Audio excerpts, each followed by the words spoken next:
So I've had a few people ask me already what is it I'm actually doing.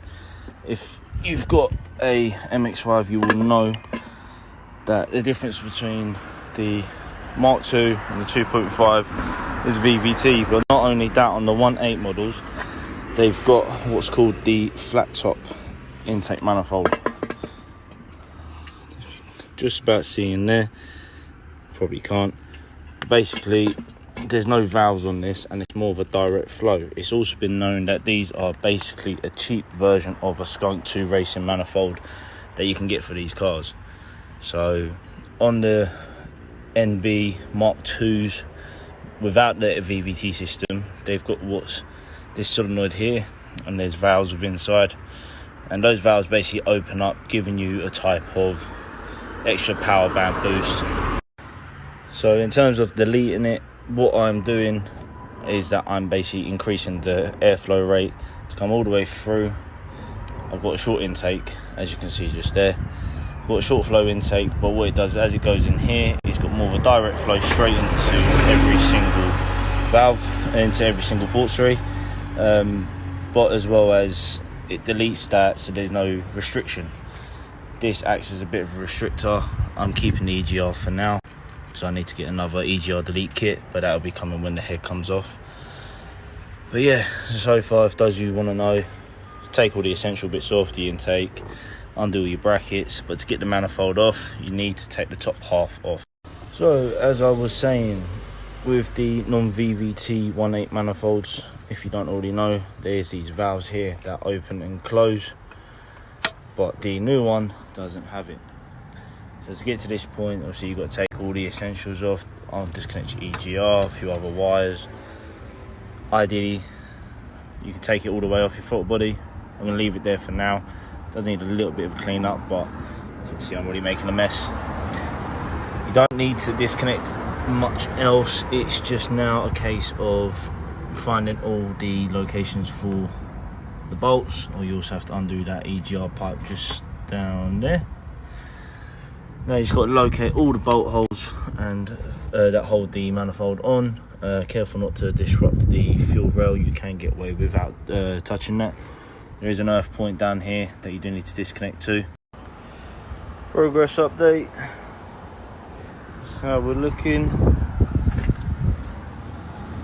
Not too bad. Out of all that, these wires, hoses, are a fucking pain in the arse. And out of all those bolts and nuts, I only dropped one. That's right, we can use some spares. So yes, as I was saying beforehand, this is more of a better illustration. As you can see, so air comes in through there and it passes through these valves, which goes through here, but also there's little escape ports for general flow, and then this valve opens up. It's normally closed like that, but then opens up later on, giving you what sort of like a power band feel. This one doesn't have none of that. And sorry, as I was saying, down there it's a lot more of a straight through inlet.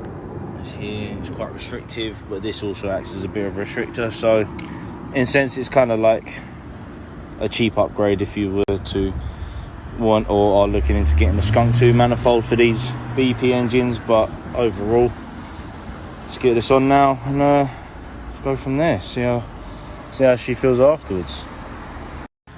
Quick final comparison before it goes back together. So this is the new upgraded one, OEM upgrade if you want to say. The flow ports on there are lots wider. There's more direct, as you can see.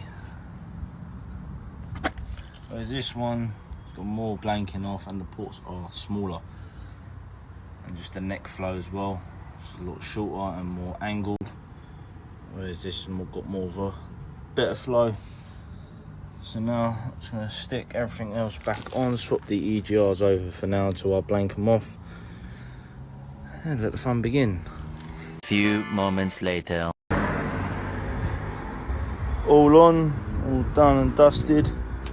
Just now need to put the strut bar back on, go for a road test. EGR on, unfortunately for now. So that will be coming off when the head gets sent off for polishing. Yeah, I'm happy with it. See if it starts.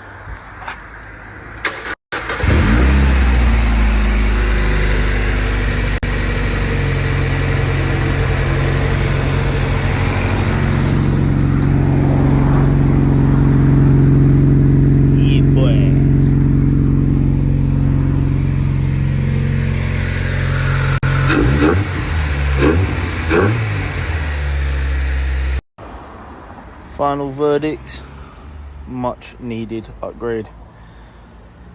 Gave her a good little blast and she does pull a lot better. Had a little bit of a spillage, but clamp itself ain't the greatest. Might be a set of stony hoses on the way soon. So Oscar, I'm coming boy. But overall, if you've got an normal NB non-VVT, I'd highly recommend